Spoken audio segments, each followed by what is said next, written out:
Everyone had a chance to sign in to the clipboard. That was a hint.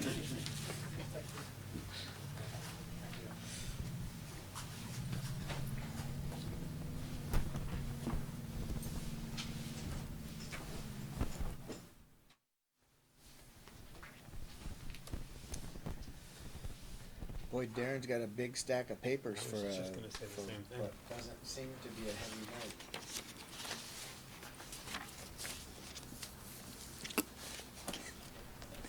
It's that item 7 Yeah. He doesn't realize it, that's, Is Aaron coming tonight as well? You mentioned Aaron might be able to. Yeah, I don't think he is, Okay. but we'll have Denny, Okay.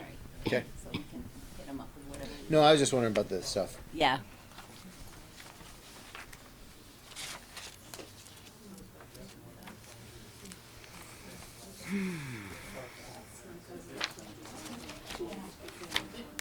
I've already lost what she just got. Here it is.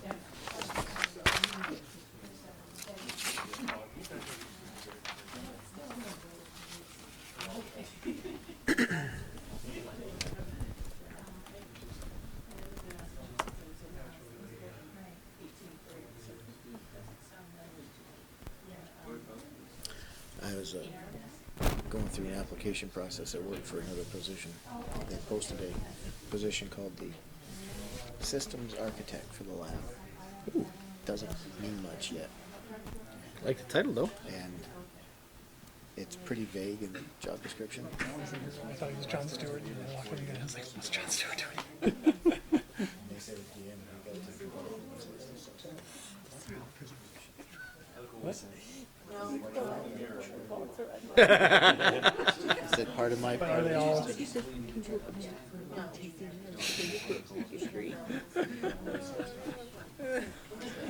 And are they for or against the question?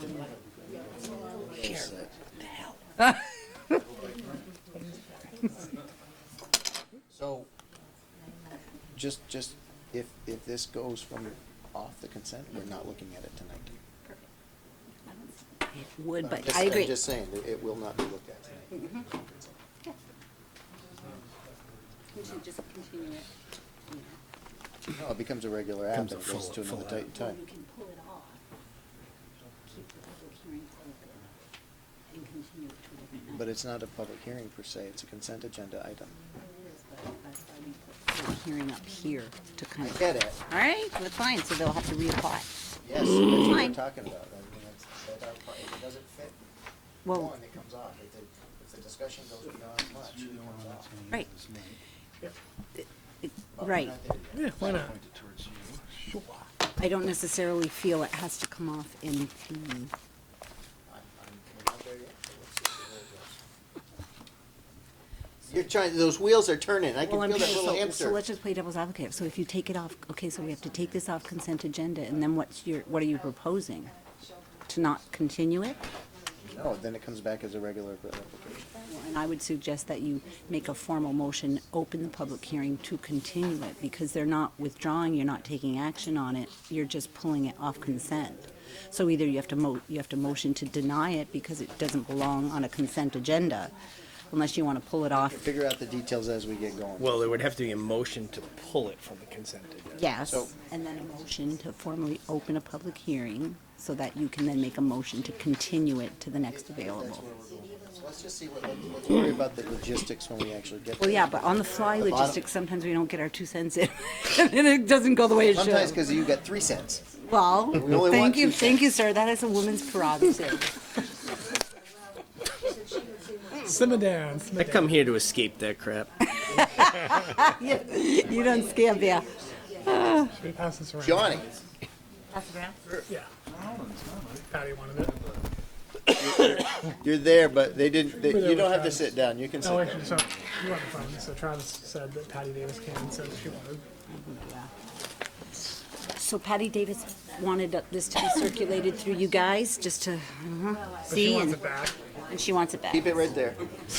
Where'd that come from? Patty Patty Davis. It's a good book. from what I've heard. Read it and tell us about it. Yes, Give us I'll a read book and tell you. report. We'd like a book report, yeah, exactly.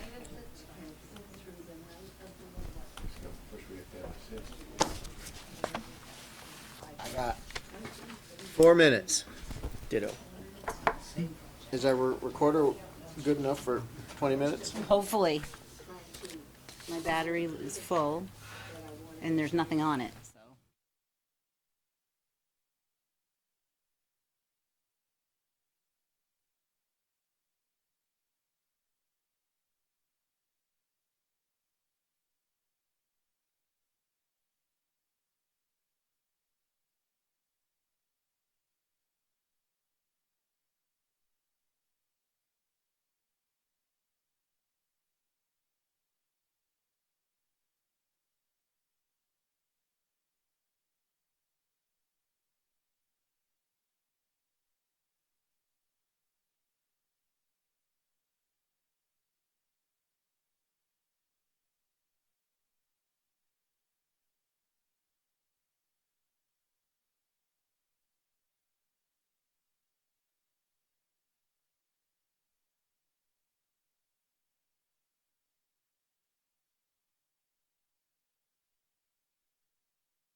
Had a chance to sign in on the clipboard. If you haven't, please do so. I got a couple amendments to the agenda. Then we got an opportunity for public comments. Excuse me. The public comments will be for any item that's not on the agenda. It is also a place for the public and the commissioners to offer comment on items on our consent agenda, of which we have 2 this evening. So to begin with, amendments to the agenda. Underneath the consent agenda, the Allenbrook Development final plan amendment has been rescheduled. And we have a new item, number 4, which is the discussion on driveways and slopes with Charlie Cole. And that's what we've got. So, moving in, before we get into public comment, I'd like everyone to just please rise, raise your right hand, I'll swear you in, and we'll be good to go.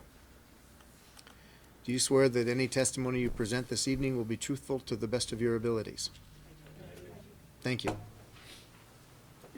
So, in this public comment section, I'm going to ask staff to give us an overview of the 2 consent agenda items. Then we'll take comments from the commissioners, and then I'll take comments from the floor. So the first consent agenda is Mansfield Townhome Condos, a request to remove some trees within an easement. I do want to get right out of the gate that I made some amendments, and they're in red. The landowners were not mailed the changes at the time, so I've tried to, two people have come into the office and they received them, and here at this meeting I've made copies at the table over here and handed some out to the audience as well. I have made some changes resulting from better clarification that rather than remove all of the 18 white pines, it's clear that they're looking for just 5 on this this request here today, with the request to go in the future to have it be handled administratively for the remaining trees. You'll note that one of the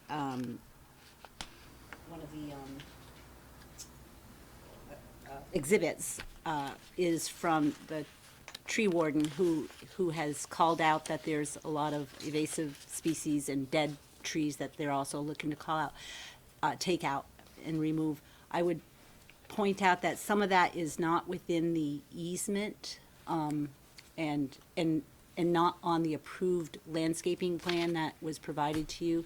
So, again, you know, we want to do our best to keep a healthy buffer to allow for regrowth of natural regrowth.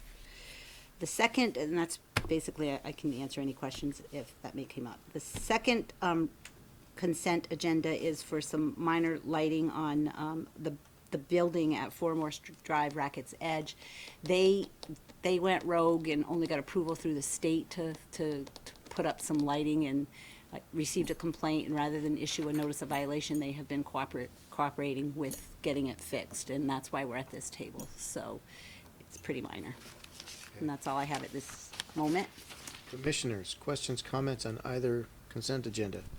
I'll just note I'll be abstaining from the Sports and Fitness Edge app. Okay. Any questions, comments on either? Okay, folks in the audience, if you have comments on either of the consent agenda items, please raise your hand, be recognized, and state your name for the recordings. Yes, ma'am. I'm Kate Souls, I live at 48 Foxford Road. I have some paper I'd like to give to you, some notes. Is that okay? So you can provide them there.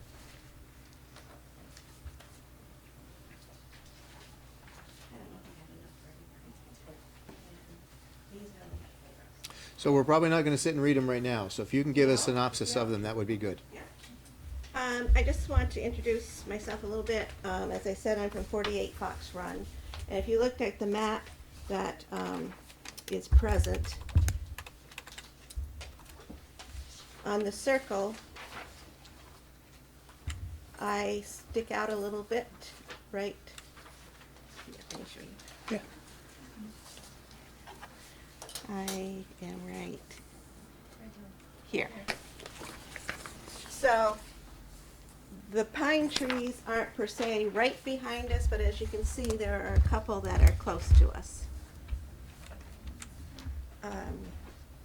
So we moved to this condo association about 3 years ago, 3.5 years ago. And at the time, soon after we got there, we heard rumors about trees coming down. And so I went and I spoke at that meeting about my own desire not to have the pine trees removed. They provide a lot of shade, they provide a lot of screening so that we don't see the road behind us. And for us, we have a special desire to be where we are because of my husband's eye condition. My husband has aniridia, which means he doesn't have an iris to control how much light comes in.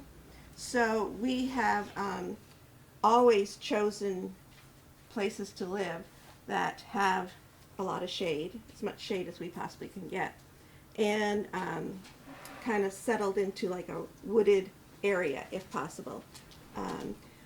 I have concerns about the trees coming down, not only for ourselves but for other people as well. That's a nice buffer between the two neighborhoods, and I would hate to see all of that go. My understanding from draft 2, I think I handed out all my thank you. My understanding from draft 2, I have spoken to Gail, and she reassured me that the plan from the condo association isn't wanting to take down all of the trees right now. It's only 5.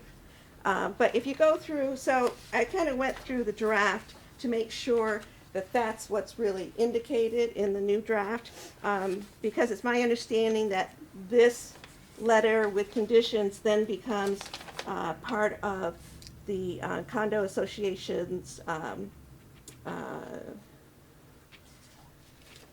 whatever within the state. It's part of their letters then, so that it becomes something that will be referred to later on down the road.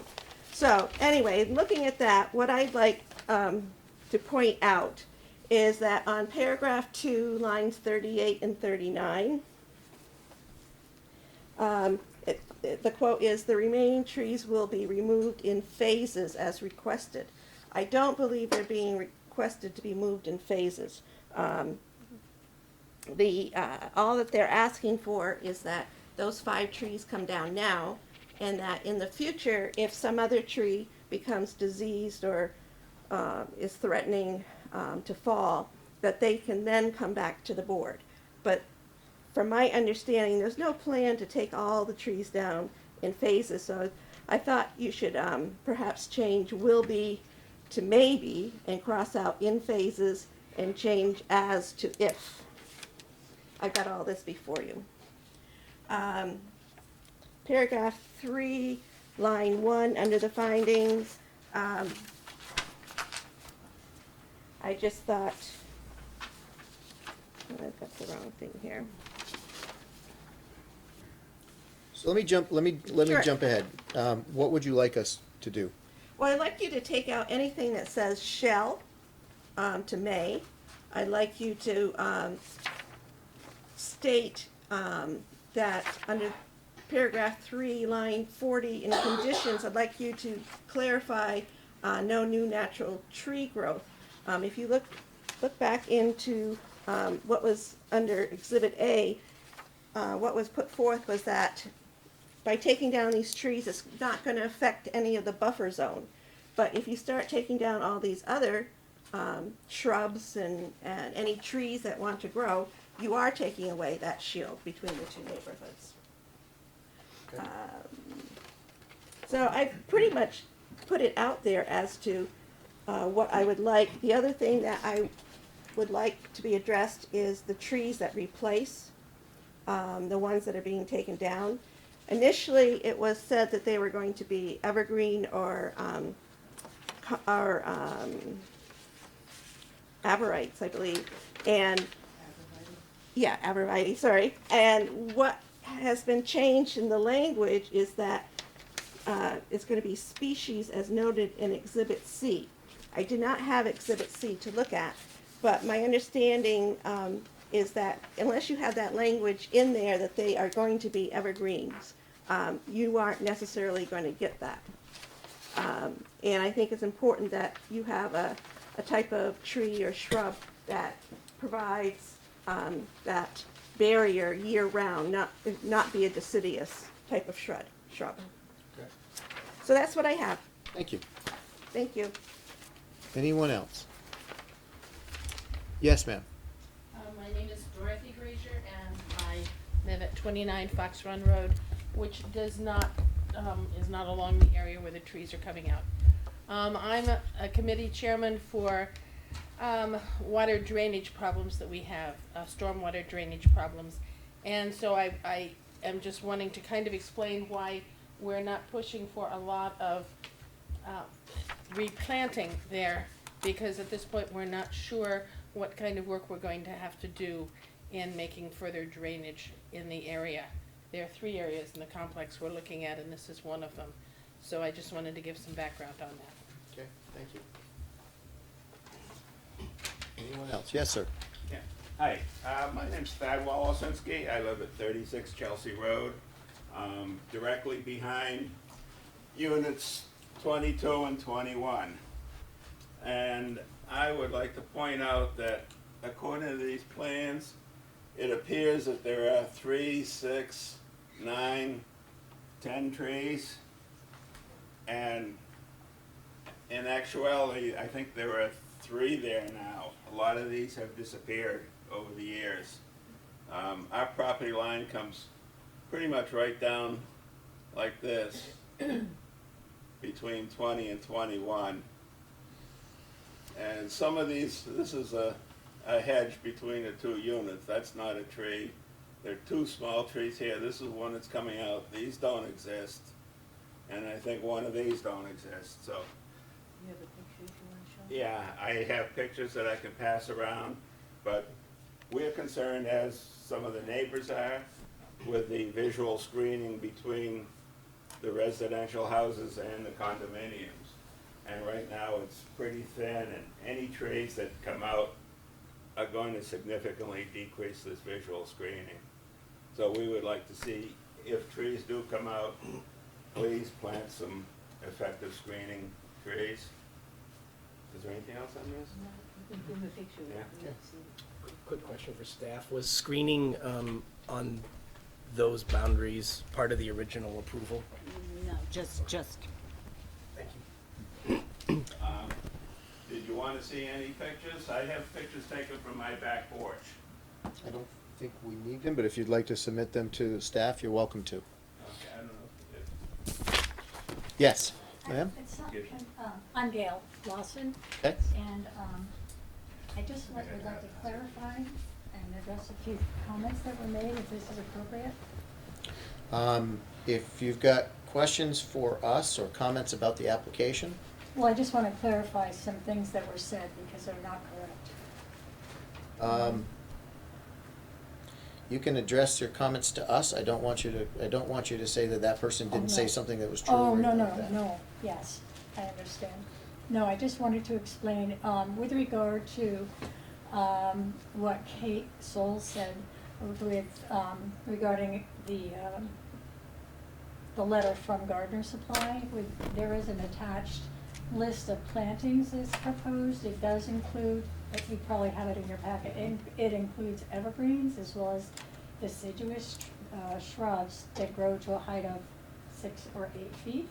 And the reason I would like to keep the condition as it is because the arborist from Gardner Supply recommended a mix of native vegetation, which would include evergreens and deciduous trees. Because of the lay of the land there, it's hard to tell looking at the map, but if you're not familiar with the property, there's a big berm within a 25-foot right-of-way, and on either side is a swale. There's some level land, but it's very rocky and difficult to walk in.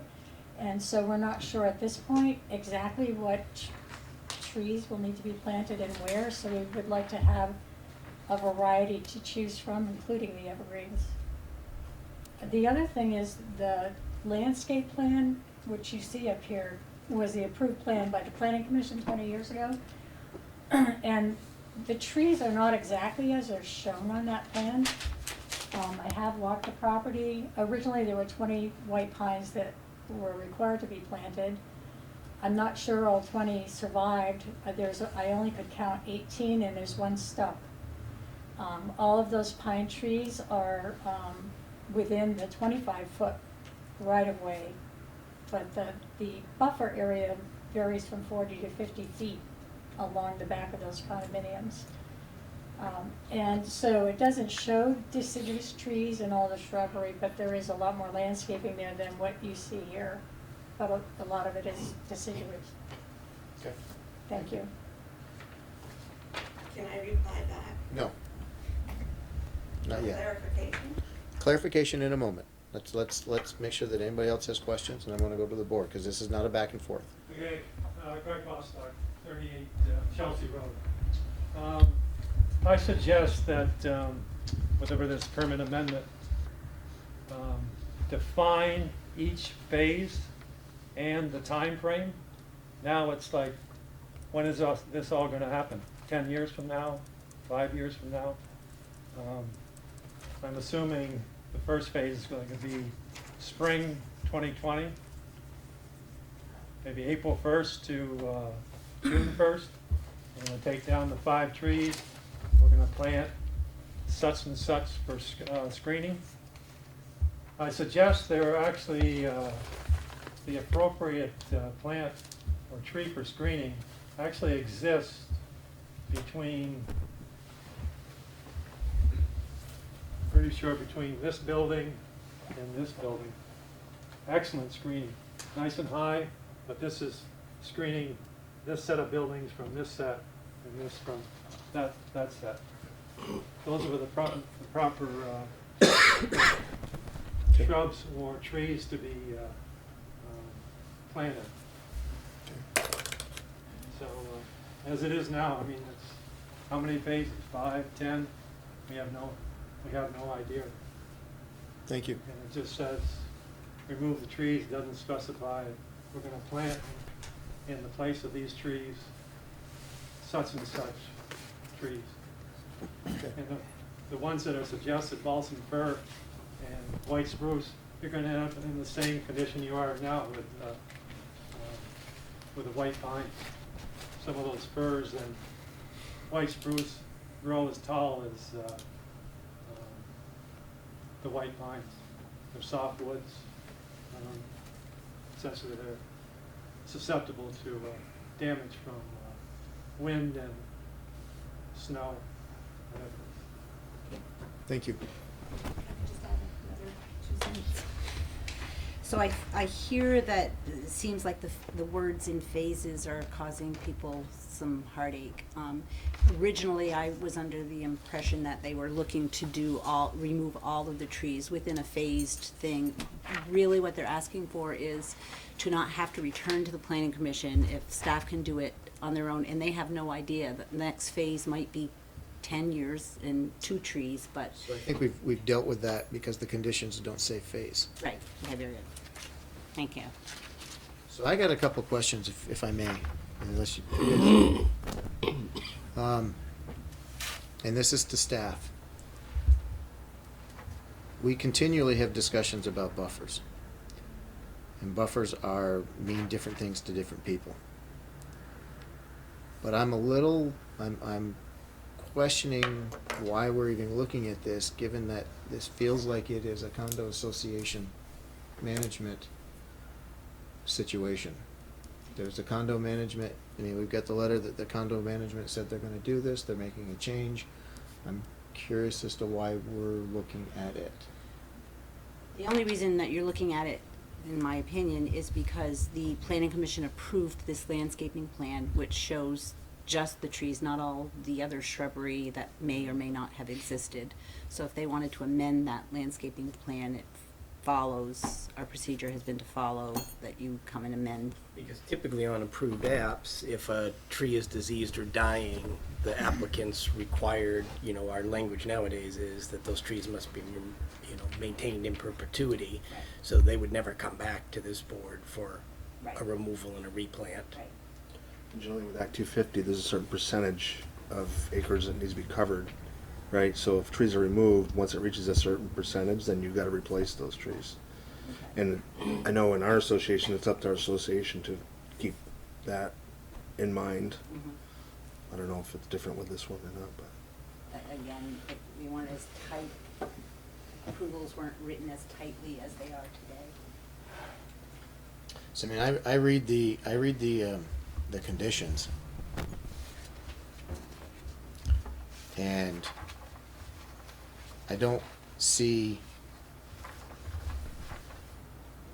I see one word that we could potentially change and strike the word shall. Additional trees, and change it to the word can. Can or may. What line are you on? 33. 33 on page 2. Can be removed at the request of the applicant and deemed necessary by the zoning administrator in consultation with Public Works. Because what I've saw from the foresters, multiple foresters report, is that there's public safety issues with the condition of the trees. And anytime we've seen vegetative buffers, they need management. We haven't asked for a management plan. It doesn't seem to be a large enough space to require a management plan.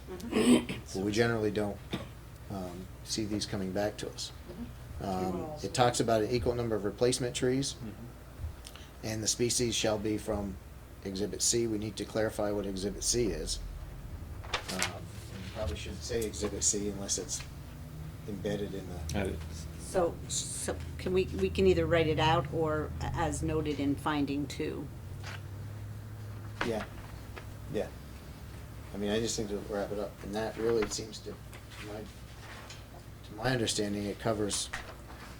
Sounds to me like you were suggesting we don't need to even take action on this. We just send it back to the lower court and let them decide. I would argue that our approvals weren't written that way at the time, so I think that, if we're following the same practice we have, this is the process we do until we change our regs.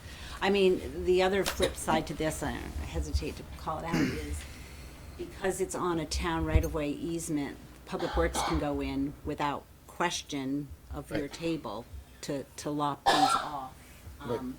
All of them, without, permission, but again, I Feels follow. more like an ongoing management thing in terms of whatever phase this is going to go on forever. And somebody needs to make sure that if the trees are going away, new ones come back in.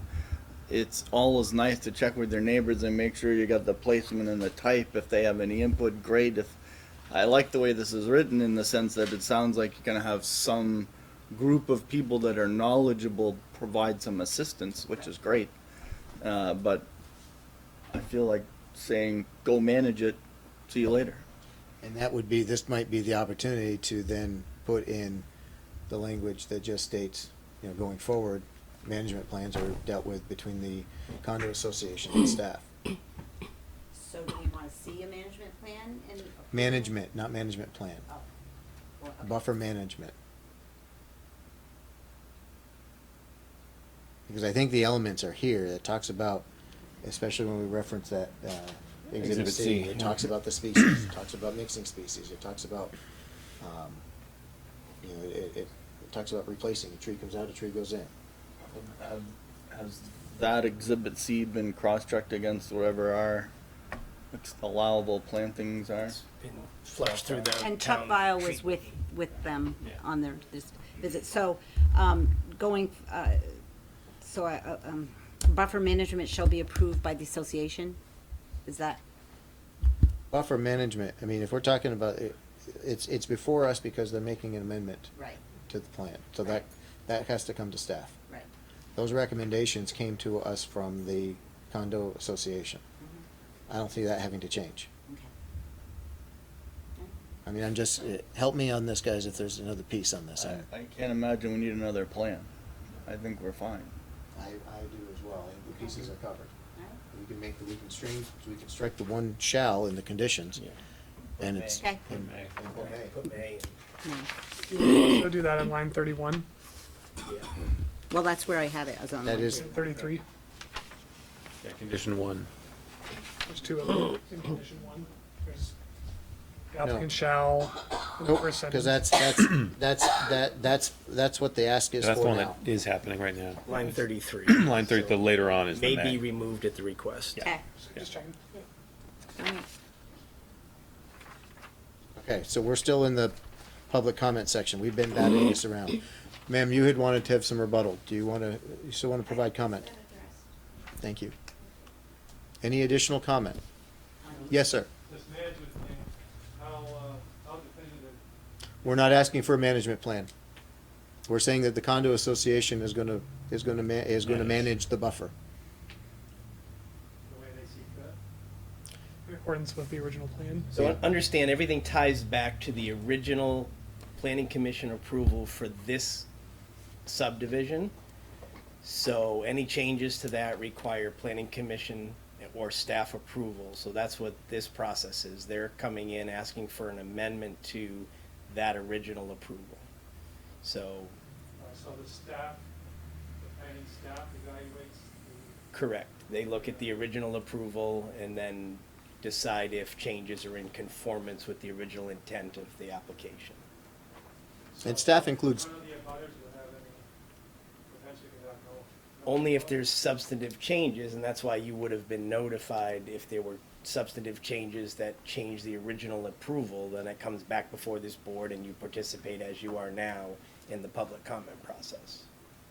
Well, but if we're saying there is no more public comment process, then they don't have that option. So the thing is, if somebody takes down an evergreen and plants something that's not an evergreen, I think that's I could see that that's a legitimate issue that they would have, and I would rely on staff at that point to say, look, what was the screening there before? How are we going to help them replace it with a similar But tree? so- this isn't really right? about screening. So if we look at the conditions and the application, really the changes that'll happen moving forward have to do with trees within the 25-foot stormwater easement, which, as Dustin called out, is technically within the right of the town to go in and maintain. So those don't really play into the landscaping plan. I mean, this is the stormwater easement that And we're it- talking about. I think it was at- Condition 6 says that it will work with the zoning administrator, and I will continue to work with the fire chief, with the tree warden, and Public Works, to be quite frank, on their, So the earlier question I think we'd had was, in the original approval, was the buffer called out as being a screening tool? no. So that's where we're stuck on that as well. The buffer is not, by plan, is not a screening tool. It may provide screening today, but it's organic. Those trees change. Those trees grow. An evergreen that provided visual screening 10 years ago, if it's a white pine, it's gonna grow above, the canopy is gonna be so far up, it's not gonna be functional. Well, and what the tree warden has called out in his report is that, invasive species like the buckthorn have come in, and while it's nice and they provide some screening, that wasn't the original intent, that wasn't part of the landscaping plan. It may be a nice accidental set of screening that's come up over the years, but that was never part of the original intent, and, you got an expert tree warden who's saying that stuff's gotta go. Also, I just want to point out that new growth will hopefully come in once this invasive species comes out, and you will continue to have, it will come back to what it was.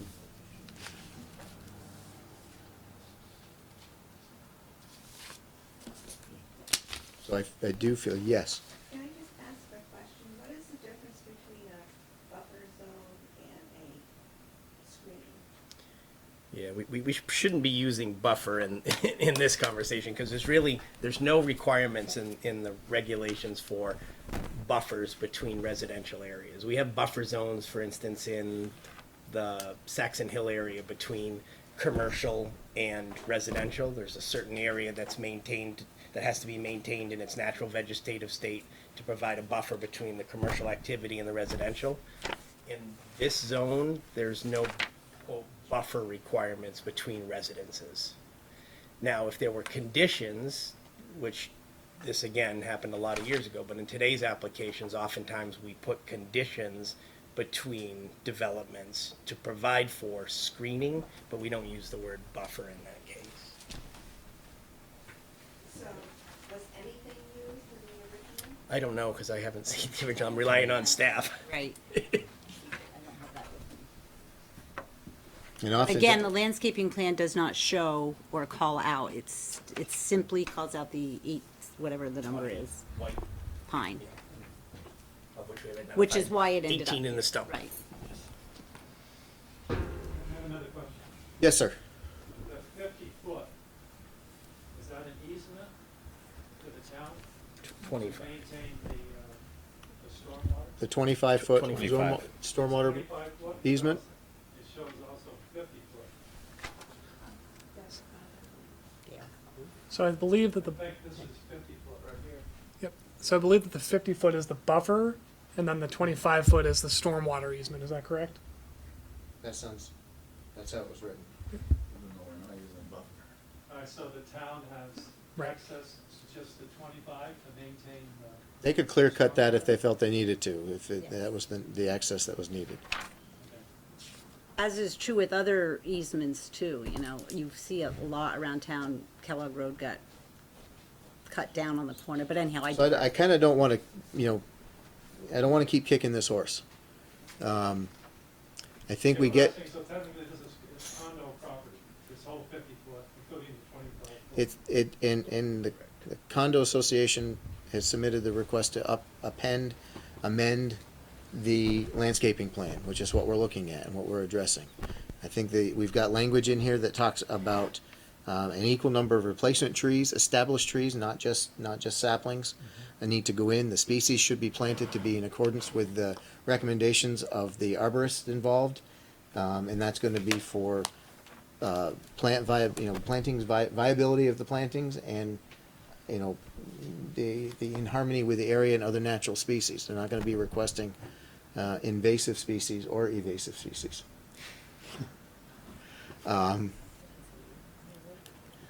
They've asked for additional trees to be removed within the 25-foot stormwater easement. If the condo association and the zoning administrator and public work, in consultation with Public Works, finds it's appropriate. And we heard from the condo association that they don't know yet exactly what they need or what they want to do, so that is something that they want to reserve the right to come back or to resubmit and make those plans be more correct going forward. Did I miss anything? Josh? Change shall to may, and I'm good. So we are going to, last chance for commentary, and I'm gonna move on. Yes, May I ask a question? yes. Just clarification. In the original approval, in the approved landscaping plan, they only required the 20 white pines be planted. They didn't address a buffer or anything else. And as a normal part of maintenance, it's because Chuck File pointed out there were some dead trees that were apt to fall, and it's a safety concern. He was recommending that we take them down. But if we hadn't needed to ask for permission to take down the pine trees, we probably would not have submitted an application, because that would have been viewed as just maintenance of our property for safety reasons. And so in the replanting, are we required to replant for dead trees, hardwoods that are not white pines? Not if they're not on your landscaping plan. Okay. So I'll have to work with Public Works when it comes time to replanting. Just so people understand, our intention is not to clear the berm or to touch anything that isn't invasive or that Chuck File and the arborists haven't said is dangerous and needs to come down. It's for the safety of our residents and for our neighbors, because many of these hardwoods are near our neighbors' back properties. And, you know, we certainly want to cooperate with providing new vegetation when we need to do that. I think what we're saying is that that's your business, to manage that portion of the property to the landscape plan that's been submitted. And if you're changing the landscape plan, you need to update staff and let them work with them on that to make sure that it fits. And if anything is, if staff feels that anything is way outside the boundaries, they would bring it back to this table. Otherwise, should be normal business of the condo association and staff to make sure that public safety is maintained and the buffer, the 50-foot buffer, is a no-build zone. That's really the intent of the 50-foot buffers, or the buffers. Thank you. All right. I'll With move that. Approval of the site plan amendment. We gotta move on to the next item on the agenda. I It's just all- did. It's all, I just did. So I'll move approval of the site plan amendment for Mansfield Views Townhome Condominiums Association to remove dying disease trees located at the common land on Fox Run Road in the medium-density residential district R2 tax map 99, parcel 3, staff report, or letter as written with the change on line 33. 33 of page 2 from shall to may. And, or the edge? No, we're not. We have to do them One at a separate. time. We have to do them separate tonight. So do we have a second for that? I'll second that. Moved by Dave, seconded by Josh. This is for the condo Mansfield Townhome. All those, any additional discussion? All those in favor? Aye. Opposed? Motion carries 6-0. Next one, we need a separate motion for the next one because Dave is going to be abstaining. Josh? I make a motion that we approve the site plan amendment for Sports and Fitness Edge, request to change site lighting to comply with town zoning regulations on existing building located at 4 Morse Drive in the Industrial District I-1 zone, tax map 57, parcel 4, lot 4. Report as written as far as I'm concerned. Second. Moved by Josh, seconded by Ned. All those in favor? Aye. Aye. Opposed? Motion carries 6-0. And I apologize, was there additional discussion? 5? I thought it was 6. Oh, that's right, thank you. 5-0. With one abstention. Okay. Charlie. Sir. Join us at the table, please. So let's talk driveways and slopes In length. and lengths. Let's talk driveways. So we had an interesting, application recently that we'll be approving the minutes for tonight with some changes to incorporate. There was a longer driveway. We didn't like calling it a driveway only part way. But we approved the whole thing as a driveway, but we required to have all of the landing area modifications that you guys had worked out, or that had been worked out by staff and the landowners. And that was more of a, call it like it is. Right. Then recently we saw there was an article in online, CAX I think it was, about a St. Albans town situation. So it just seemed to be, we've had a number of times where you've actually come and spoken to us about some of the developments that we've gone, some of the properties from the driveways, the slopes have been significant. So I think there's more than just the trucks, but, this is an opportunity for you to come in and pitch it to us again. Sure. Educate us. Thank you. First and foremost, when I look at a set of plans, I look at the set of plans from the context of the worst possible scenario, and that is the house is on fire and someone's inside that we need to go get. So we always look at turning radius, length of driveways, as compared to the equipment we carry on our trucks. We recently have been up on Old Pump Road for residents there that has a driveway that's in excess of 22% grade at certain parts. We have existing driveways that were approved many years ago before I started talking about driveways. There's one on Osgood Hill Road near where I live that is probably at least a 22% grade. We can't get a truck up there. Our trucks are commercial vehicles. Our engines average around 50,000 to 72,000 pounds. They're about 30 to 35 feet in length. All but one of them are only rear-wheel drive. The oldest engine we have is currently out of service as a fire engine because the pump failed on it, and we have just recently signed a contract to replace that with a new one. The new truck will have all-wheel drive capability, and that comes at a staggering cost of over $700,000 for that truck, with a little over $50,000 of that just so that we can have the all-wheel drive capability to try and make it to some of these properties that we have. It is my opinion that when you live in the town of Essex, you at least have a reasonable expectation that we can get to you. And so that's why I fight very diligently when we see certain applications to make it so that the driveways will accommodate our vehicles to get there. Our vehicles carry at least 1,000 feet of large diameter hose.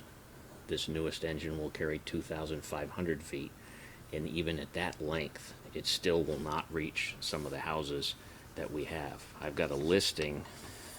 This was done about 18 months ago, so it's not updated. There's 57 properties that have driveways in excess of 1,000 feet, with the longest private road we have at 5,239 feet. That's nearly a mile long.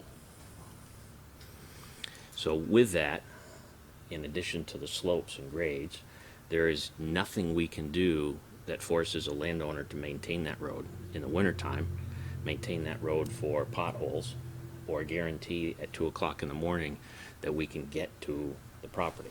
As you'll see some of these pictures, again, these were the Halloween day storm that we had, and we had relatively flat driveways that washed out. Most of the steeper driveways, Pettingill Road, Osgood Hill Road, Old Pump Road, Sleepy Hollow, West Sleepy Hollow, all suffered pretty significant damage. The Essex Highlands, which was a paved area, the side culverts there, a lot of those driveways washed right out. I was actually on that road at 3 o'clock when a culvert passed me. So, Just keep it down and stop. Yeah. It's on the side, so. And then about, 18 months ago or so, we put together a driveway plan and got it approved with the help of a couple of our local builders that often present plans to us. Their input was duly noted and much appreciated. And we came to what I considered a sort of a happy compromise about the maximum grades and the lengths of driveways and what we need for them. We're not alone. This is not unique to just Vermont. There's many, many states that have very comprehensive rules and regulations about driveways. The NFPA standards recommend driveways not more than 10% grade. The state of California, with their wildland plan, has a state requirement that driveways not exceed 12% in grade. They also recommend a 13.5-foot tall clearance for tree canopies and growth and so forth, so you can get trucks to them. So, again, when I look at things, I'm trying to make sure that we can get in there. I can always back the truck out, but I'd like to at least be able to get it in there in a hurry. I know issues with the grade contribute to damage to the road with the runoff and so forth, and that's more public works. That's what Aaron maybe could have spoken to. Yeah, and I can talk briefly about it because I went out with them. These are pictures I took, and they explained some of the mechanics of why this stuff happens. So, so we have that. I think it helps a lot to have the context of why. And we've spoken about this before on other items. We need to have the context to know why you specifically maybe made a request for this or that. And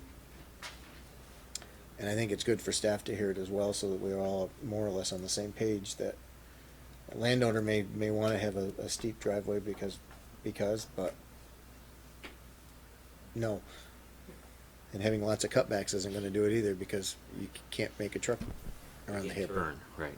Again, there's a Bixby Hill Road has a driveway now that goes up very steep, and it has some cutbacks that one of my fire trucks cannot make it up. Our shortest truck, again, this new one that is on order, we capped it at 30 feet in length just for that reason, so that we can make some of these switchbacks and get up to some of the goat paths that we have.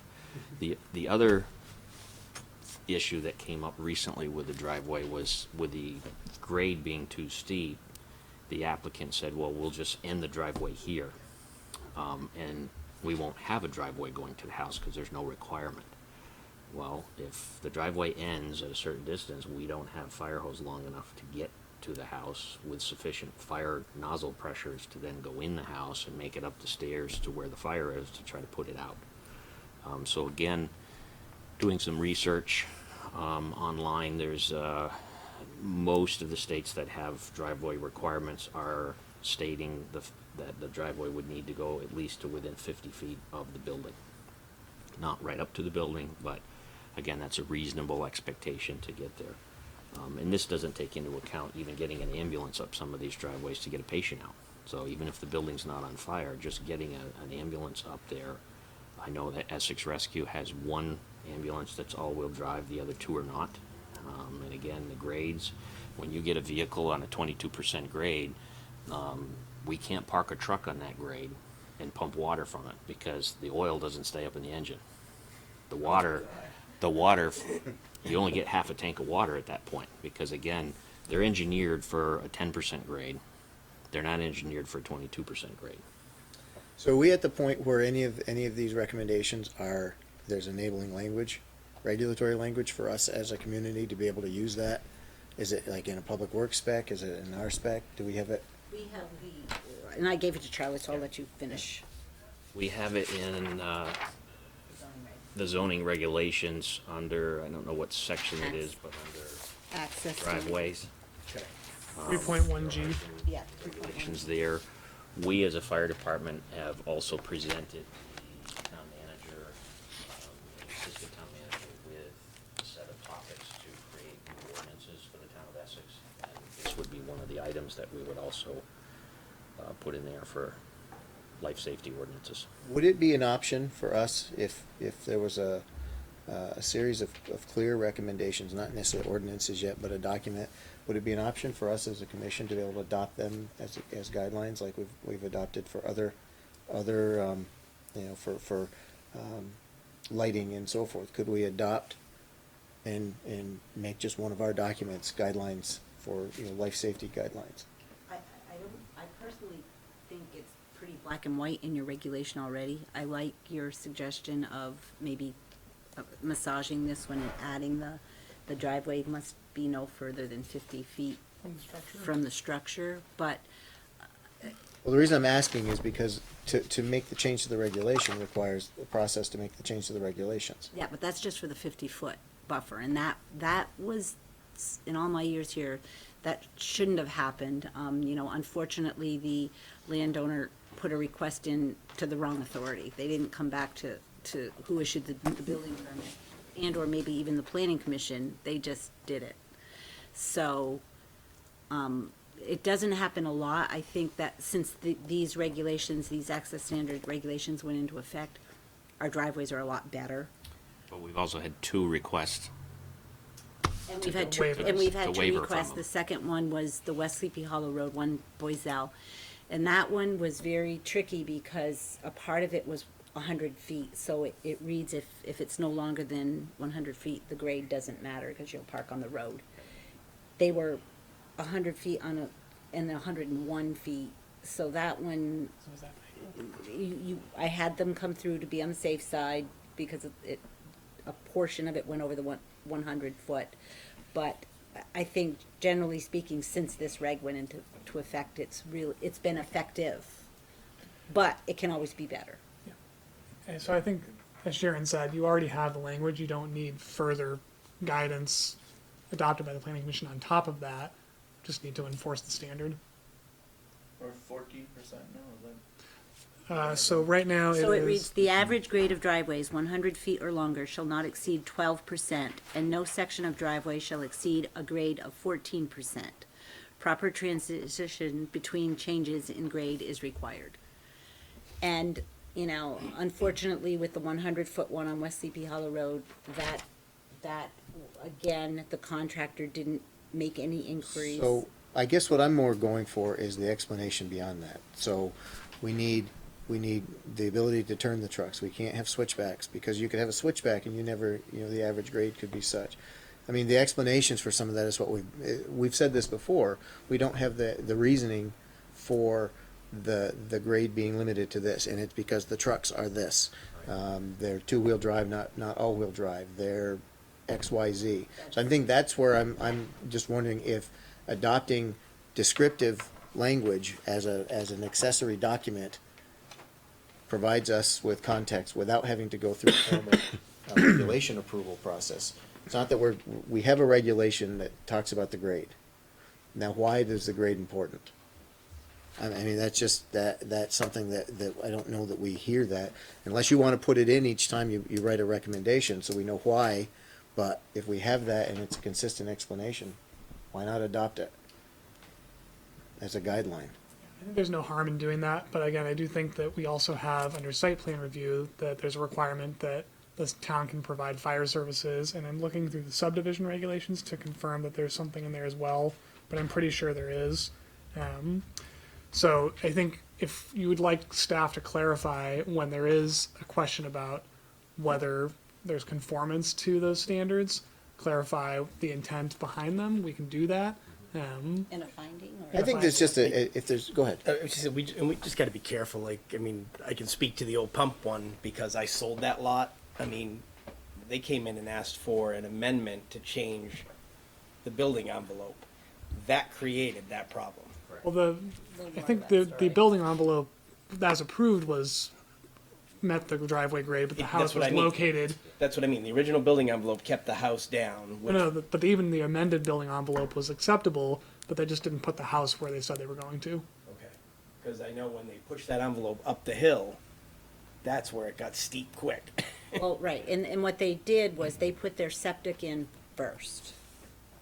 Then they decided to change their house location, and again, without any questions with anybody. And had they checked with their engineer, They would have been told, okay, you have to put a concrete wall on your septic and do all these other things, It so. always seems like when we get to a waiver, it's because the hands are tied and we're trying to solve and the it problem is. as best we can, and it's a no-win situation. It is, well, or you can be firm in, you know, for example, the Old Pump Road one would be, go put the concrete wall and fix the grade for the remaining portion of driveway, but without a regulation that says shall be to the house even, forget the 50 feet. Correct. So like that last one as an example came to us, and it was that staff had worked out with the applicant this mitigation option. So, you know, that seemed everybody, we're not gonna argue against those. Our argument at that point, and I probably led the charge on that, was, you know, if there was still a drive going beyond that up to the house, you know, it was gonna be used as a driveway. So I didn't wanna say it wasn't a driveway, but we still needed to have that mitigation options worked out. Right. So I guess if we're getting into the point where if it's clear cut and nobody's contesting the driveway, we don't need to know it. But if there's any contestation and we're looking to either do something that's outside of the regulation or somebody's getting a little wiggly on it, I think we need the context.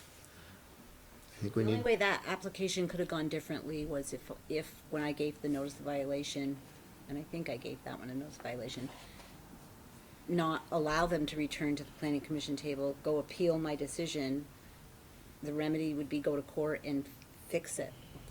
You know, make the grade. but it came in, so I'm not as worried about how to fix that necessarily, but it came in and the mitigation as presented to us seemingly had agreement from staff and applicant that this will serve the safety purpose that we were looking for. You know, that seems like there was a lot of wiggling around on that, and it probably shouldn't have, because if the drive went to the house, it's the driveway. And if we use 50 feet as the measure, then that's probably the best thing that we can do is say you gotta be within 50 feet, and if it's not, then it's not a driveway.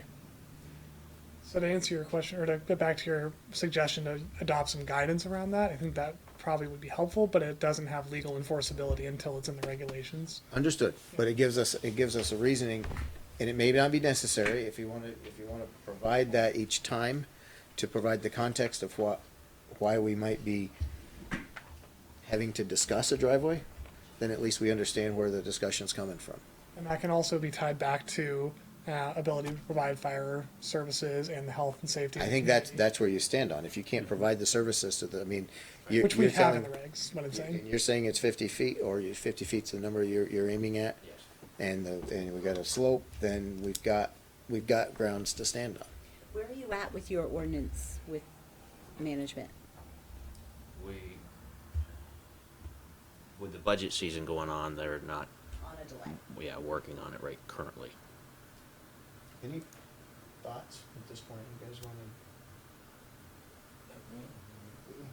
I find these sorts of, when you come in like this, it helps because it puts clarity on stuff, and it makes it a lot easier to have the discussions, the harder discussions later, because we know what and why, or we have a better understanding of what and why.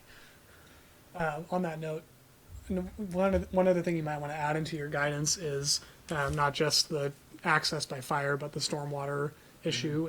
And I would suggest that you add conditions to steep driveways that exceed a certain percent, that they install water bars or stormwater mitigation measures to ensure that it functions the way it's supposed to as defined by Public Works. And we can get more I think details from them, but the point with this is that our road is designed well because it has culverts, but when the driveway is so steep and not maintained so that the water comes down and jumps the culvert, it washes out the road as shown. I think that's a learning experience, though, that Public Works is just with all of this, because they give us pretty good clarity on their conditions as to what they want. Yeah. And as does Charlie.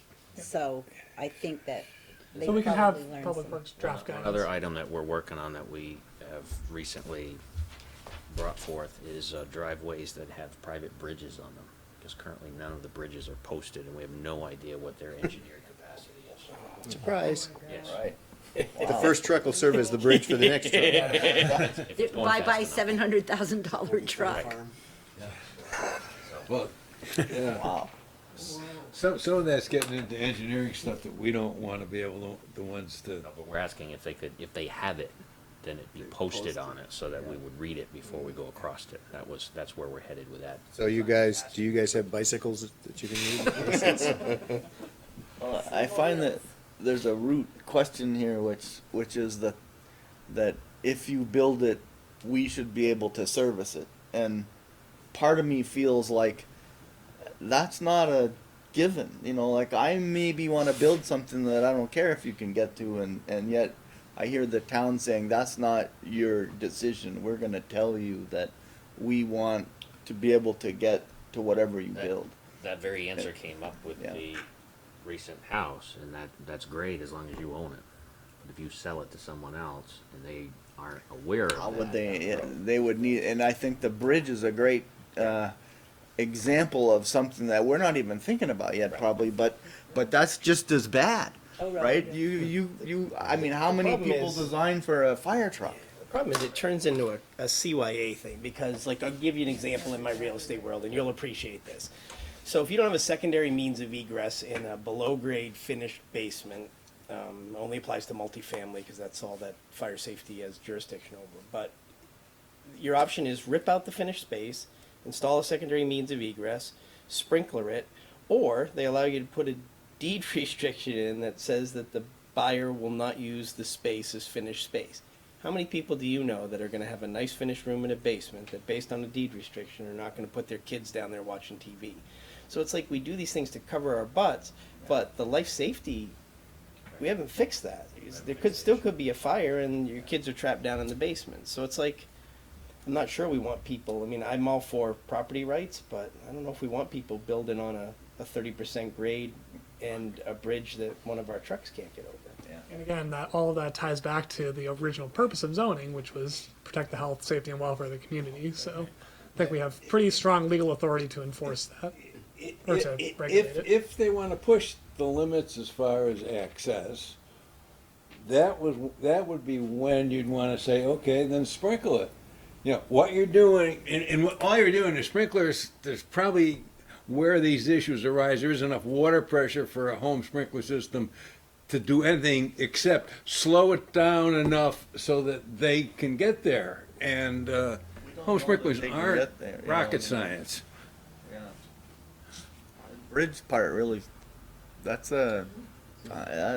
stunning. Well, see, the other piece of this is not just the life safety, and I think you touched on it, was the public works piece, but we got to make sure that their design does not cause undue damage to the public space, like the public roads, and that's the piece that we're missing.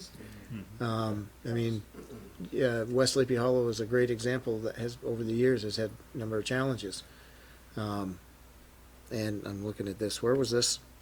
Well, and then what about the All of these were Brigham on Hill? Brigham Hill. What about the Cloverdale subdivision we did where we had to have discussions about the road that went across the pond and whether a truck a fire truck could actually go over that without or having that pond dam go. There's a lot of there's a lot of these issues. Oh, okay. This is good. Thank you. Thank you. Thank you, Chief. Thanks.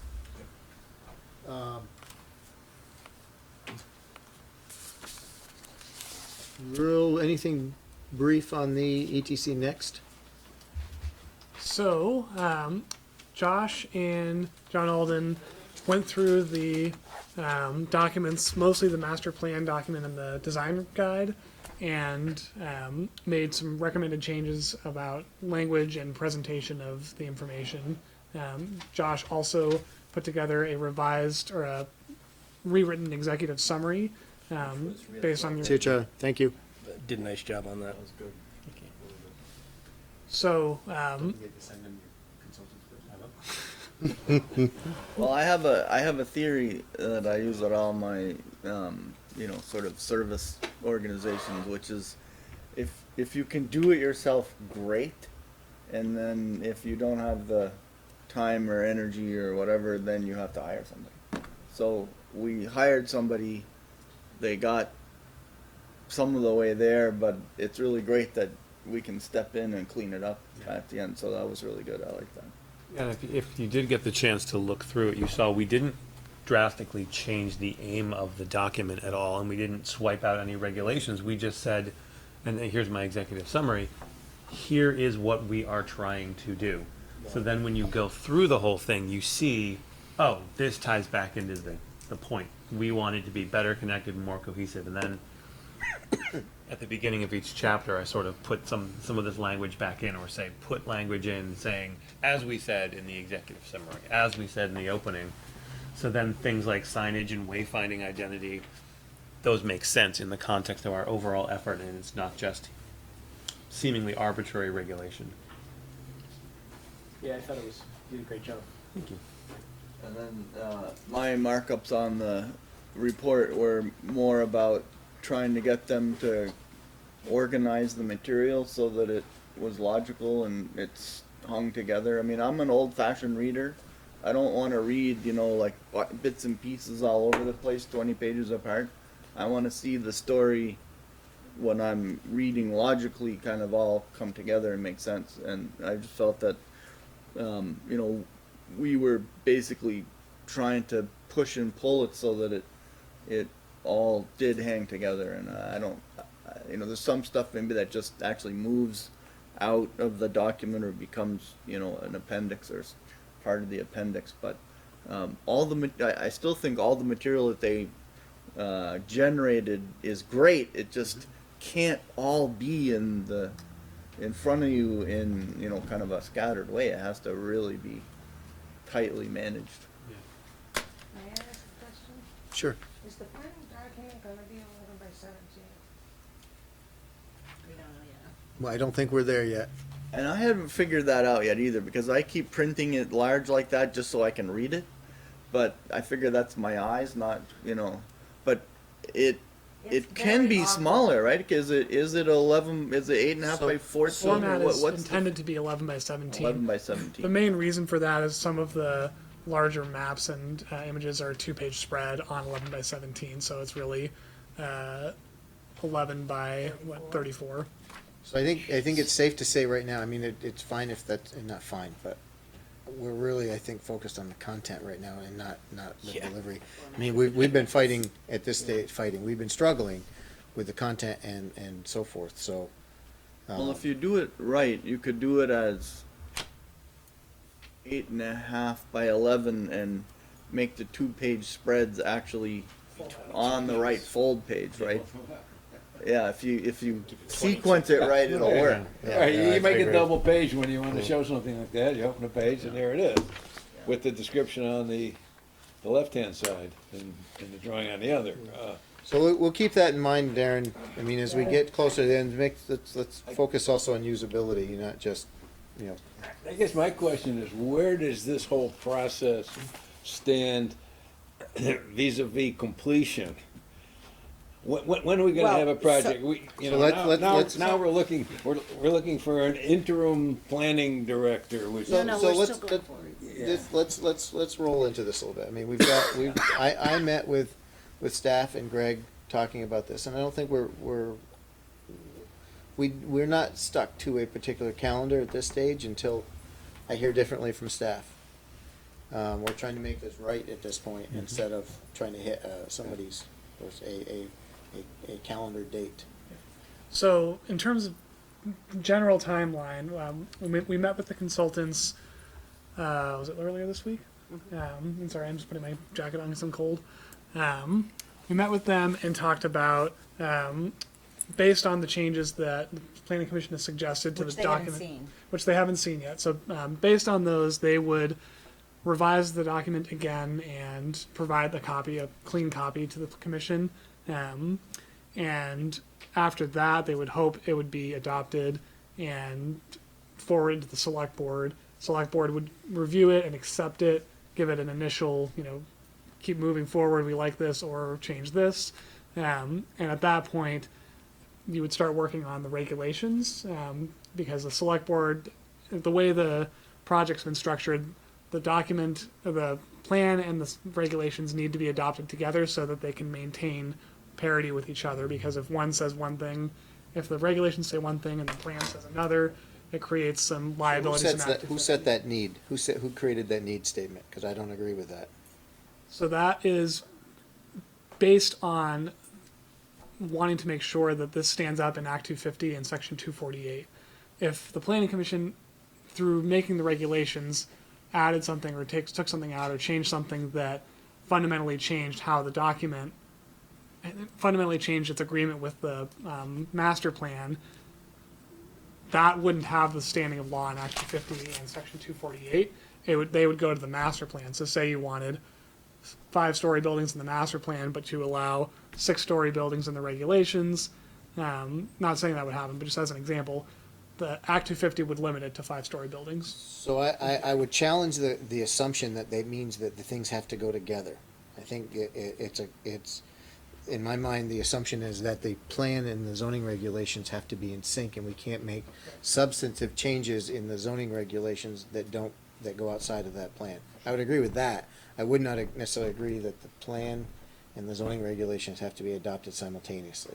And that, I think, also makes sense as long as, because the consultants are also worried about, and staff are worried about, knowing point. what we need to put into the regulations and knowing the general direction that we need to go in and not having fundamental changes that sort of make us have to backtrack. So that Well, makes sense. The case in point, the other example that that has been in place for years is anytime we've done the town plan.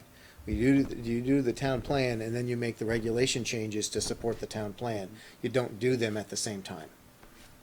So I don't see a challenge. Yeah, you're right, you gotta come out and get somebody to accept. You get the plan. Accept the vision or whatever, and then craft whatever pieces you need to do it. And I guess I go back to my original question, what is the timeline for all this? So the consultants are coming to you on January 9th, the first meeting, and hopefully they'll have your changes so that you can look at that. And then I think that's where your discussion needs to happen.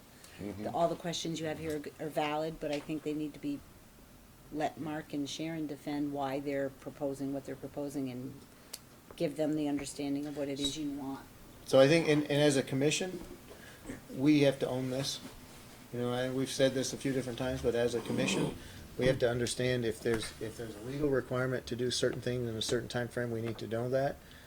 But I think as a group, if we feel we want this piece to go through, get select board approval, be adopted, independent of the regulations, and then we work on the regulations, then we own that.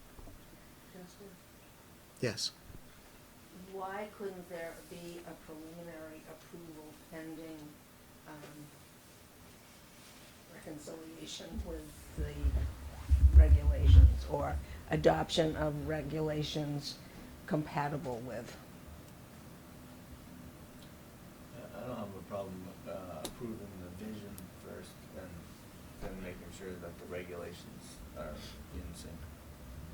And to clarify a little bit of, that's sort of what we're proposing, in that the select board has a 2-step adoption process for any policy, any, legislative change, if you want to call it that. They accept it for review and then formally adopt it at 2 different meetings. So what we're proposing is that you would adopt this master plan as, we get behind this, we like this vision, we'd like to move forward with this. That would go to the select board, and they would accept it and sort of say, yeah, it looks good, and we accept the general outline of this, but we want more. We assume they'll want more details of what those regulations would look like, as you have.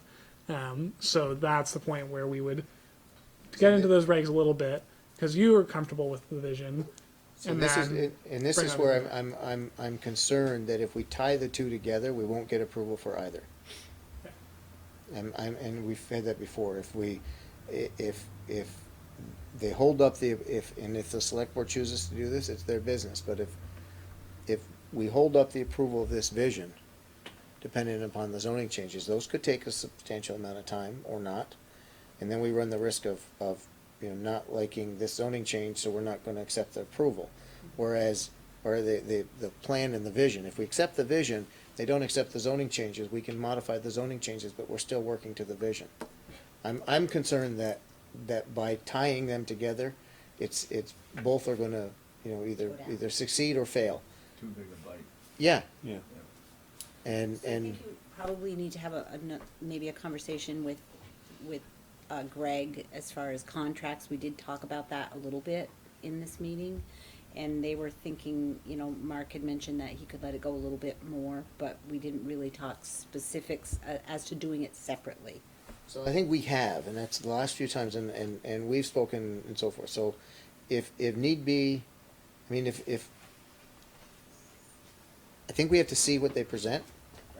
In the first place, to see what comes forward. And then maybe we strategize, we invite Greg to a meeting, and we have a strategy meeting, whether, if he wants it during the day, we can potentially do that. If he wants it, I don't want a legal discussion of contracts at this table. Right. I'd rather, if he has concerns, he can bring it to us, and, the finite abilities of the consultants. I'm questioning how much we have to tie ourselves to the consultants' availabilities, or time availability. If they've got the work, they can do the work, they should be able to deliver the work, and then we are gonna do what we normally do anyways, which is look at it and adapt it and adopt it, adopt it, reject it, whatever. So, getting back to timeline, if you want to push for adopting the plan and having the select board adopt the plan before you work on regulations in detail, then that doesn't really change the timeline that we're looking at. It's just a matter of when select board can spend the time doing that in the middle of budget season and town meeting and all the merger stuff. I mean, once we've adopted it, we can start looking at the regulations as well, but I would hesitate. To tie them to. Well, do you, tie them when you say together we at the adopt select it, board do you level. mean you or the select board? No, I'm saying when we adopt it, we can start looking at the regulations. But I don't wanna, I'm hesitant to put the regulations in front of the select board. Yeah. I'm hesitant to wait and try to get both approved at the same time. So the only difference that they said was, it's gonna go, the plan is gonna go to the select board separately, individually. And then they'll just do step one, which See, is I accepted. think we And need to now doc- we're I hearing think- you want them to do step one and step two. And we can talk about that with Greg. I just worry that, the select board has way too much on their plates right now to seriously consider some of this other stuff. They got so many issues coming down the line at them with trying to figure out a merger or whatever the hell you want to call it. We toss all the rest of this in there. I'm concerned that we ever get to the end. And so I think it's important that we get the vision. plan done and then let them play around with, meeting and stuff like that. Once we've approved it, and it's gone to them, it's out of our hands anyways. Yeah. But I would not want to tie our work and hold and expect that they're gonna hold the plan waiting for our zoning changes. If they choose to do that, it's out of our hands and that's theirs, but I would prefer to work on our zoning changes when we have an approved plan, because otherwise, we've seen this before, we're gonna get to the end, we're gonna have done the work on the plan, we're gonna have done the work on the zoning changes, and somebody's gonna say, well, I don't agree with that part of that plan. And they hadn't done a final approval, so it's still within their purview to do that. And I think there's a lot of material in this vision that people haven't quite all come to terms with yet. Agreed. There's a lot of stuff in there. Okay. Sounds good. We'll convey that and digest that and tell you if there's anything that we need to update you on. So just to clarify, is the commission in agreement with the changes suggested by Josh and John that we should send the consultants? I am. We obviously are. Have you guys read? I haven't finished reading all their I've looked at suggestions, parts but of it, and I think, there's still some stuff, but I think we need to get it to the consultants, if we're gonna expect them to make some kind of a presentation on January 9th, with the holidays coming in here, so that they can give us something in advance of that meeting, Right, not and we 2 spoke days about that, before. I think, and you know, the target is first of the year. They ought to have something back to us, and I sincerely, if that happens, not gonna my happen. hat goes off to them because that I don't know Think about anybody. it this way. You could do it. Your firm, right? But- You're shaking your head. You don't work on that. You could If work. it was my project, I'd have to make a commitment to doing it. But Yeah. my point is, this is just a re-editing. It's a repackaging job, but it's not straightforward. There's a lot of material in there, and we're asking them to help us sort through it so that we can explain it. I mean, what happens when we try to explain this to the select board? you. Hey, here's our vision. The top 5 things are, Yeah. right? And what are they? What are the big changes that we can expect to tell people are coming? And what does it look like? Never mind the detail on the regulations. We need to really be able to explain this. And right now I feel I'm still trying to pull it together. Are you still looking to have this be reduced dramatically? The last time we spoke. Yeah. you- Yeah, absolutely. they're 10. groups of pages that can just come out or disappear. I mean, I like I said, I think there's so much material in there, and you know, God love them for digging it all up and trying to get it in front of us. But I don't think you need it all. Especially the images. We get a lot of great points on images that are really not useful in there. I don't know why they're in there. I mean, what am I supposed to be seeing in there? My favorite one is the one that looks like you're underwater. I mean, Have we got a commitment from them to get the source? All right, so Can we takeaways? Dustin, so this is important. Can we get? So the commitment with the source was, I'll let you talk to that. hang on, before you get into the source. That's what I asked. Is have we gotten commitment to get the source? Because I really think that's critical. Yeah. So we will be getting the source documents that we can edit either in Word or Adobe InDesign, which depending on whether we can get a software license, basically. I would get the InDesign, and we can. I mean, get the source that they created it in, because if you have them converted to something else, that could cause a lot of issues. Getting a license of InDesign is not a big deal. Yeah, it's so we're just gonna need to confirm that otherwise. But the other thing is that any images that they've created that are within the document are not something that we can necessarily reproduce or modify. So Delete them. That makes sense. What was that? I said delete them.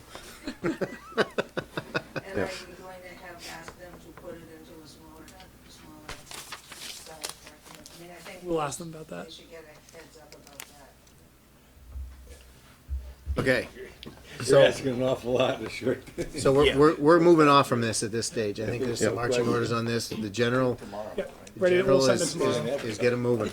They're expecting it tomorrow. Okay, is up on the drive, got edited. I don't know if anybody had seen that, since it was originally put up.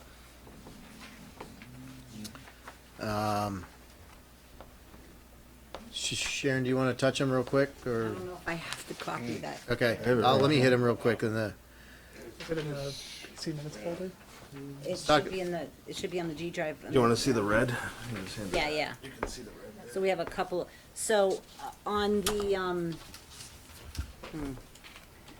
what application? Unfortunately, it doesn't have the numbers on there. But It doesn't matter just what the application is. Hi, Paula. Okay, so on the, agenda items. bank, okay, yeah, I did wanna talk about the bank. So, I crafted a different type of approval letter, sorry, I'm getting off the minutes for a minute, but it's built in. So, the application was warned as one, sketch, final, and site plan. You ended up approving the sketch final for the subdivision of the lot. And you converted the site plan into a sketch site plan. So I kind of written it that way, and I've created the findings and conditions of both staff reports in one letter, because the staff reports kind of had some conditions that were mixed for both. The subdivision, recording the Mylar was in the site plan section, so I think it's okay the way it reads. But back to the minutes, I added the comments that Dave captured on the site plan, and that's in red, so lines where it says the planning commission finds. And I can read them if you want me to, but it's a verbatim from what, David typed up that night. And then on there's one more change here. On the consent letter for the Hypes, I just changed it to read, Brusso moved, Daley seconded to approve the 11/14/19 draft approval letter with findings and conditions as written, and to include a waiver to exceed the maximum grade of the driveway in order to allow the entire driveway to proceed to the house with the aforesaid conditions in place. So it just firms up that you've recognized the last portion of the driveway, but you're keeping all the conditions that, where the platform is for the fire trucks. So that's basically. Yep.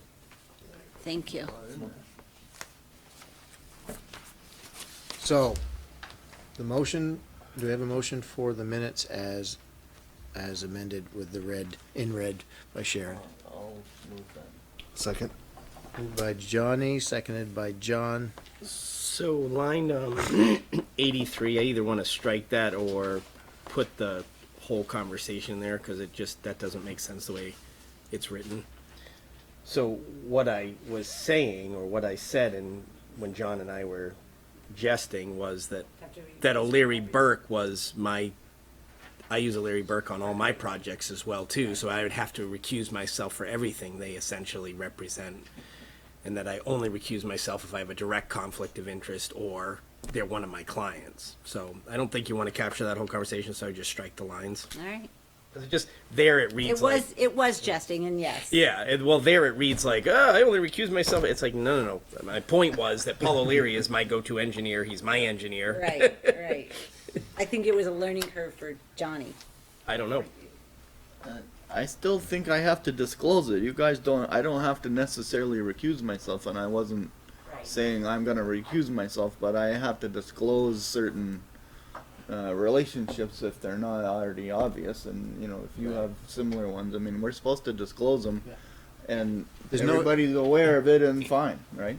The opportunity to present, if somebody have a concern about that relationship or potential or whatever, I don't think it's at all inappropriate to disclose it at the beginning. Right. Especially in the public comment section.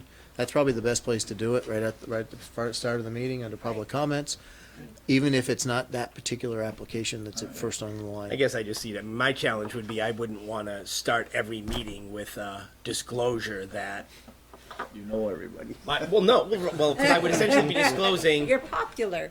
I'm a real estate broker. Most of my clients use O'Leary Burke. I own Jericho Mini Storage. O'Leary Burke does all of my engineering. It's like. Use your judgment. Mini storage? You didn't know that? No. Why do you think I always offer to recuse myself for self-storage applications? I think the bottom line is use appropriate judgment, and if you have at all concern about it, bring it up. Yeah. It doesn't hurt to bring it up and bring up the. I don't normally bring up a concern if it's just some consultant I may have used at some point, but if they're currently working for me, I kind of feel like I have to, because That's different, If yeah. it was a current related, yeah. Okay. Thank you. All right, so you're taking that line out, 83, Yeah. 84. All right. So, do we have any other comments? All those in favor of the minutes as moved and amended? Aye. Aye. Opposed? Okay, minutes pass 6-0. Other business is, you got a minute and a half. Oh, wait a minute, no, you got 6 minutes. 7 minutes. The time cap is like 9. Anyway, so Town of Colchester is proposing some amendments to their zoning regulations that are just various miscellaneous changes, and wanted to disclose those to you per statute. Anything you're concerned about? Our direct overlap with them is the fort. Anything? Fort and the western boundary, so Kellogg Road, anything along Lemoore 2A. But what they are proposing mostly about accessory buildings, building envelopes, footprint lot, clarify recreational amenities required for more than 5 units on lots greater than 3 acres, They've added some stuff about accessory on-farm businesses per the legislative changes. They're doing a lot of work on community septic on the lake shore, which doesn't really affect us. And silvicultural operations, defining tree size and exclusions. Something on That's something we can affordable pass housing? around. Yeah, it's in your We packet, normally- That was some. but nothing that we're concerned about. Yeah, I'd skip it. That's fine. Maximum lot coverage in the mobile home park district, which does abut us, has increased from 20% to 80%. 20% to 80%? That's what they're proposing. Say that one again? What was that? Maximum lot coverage? Maximum lot coverage. Maximum lot coverage in the mobile home park district from 20% to 80%. Mobile home park. It's Kellogg Road. Yeah. Kellogg Road or Severance Road. Does anybody have one of those papers that woman handed out? Yeah, I got one here. You can take both of them. Anything we need to add into ours? David, you're not signing one of these? Yeah, always. The one I abstained from. Yeah, thank you. Always. Okay. Anything else? Take a motion? I move we adjourn. Seconded, for Dave, Josh, all those in favor? Aye. 8 p.m. Good. Forgot about that.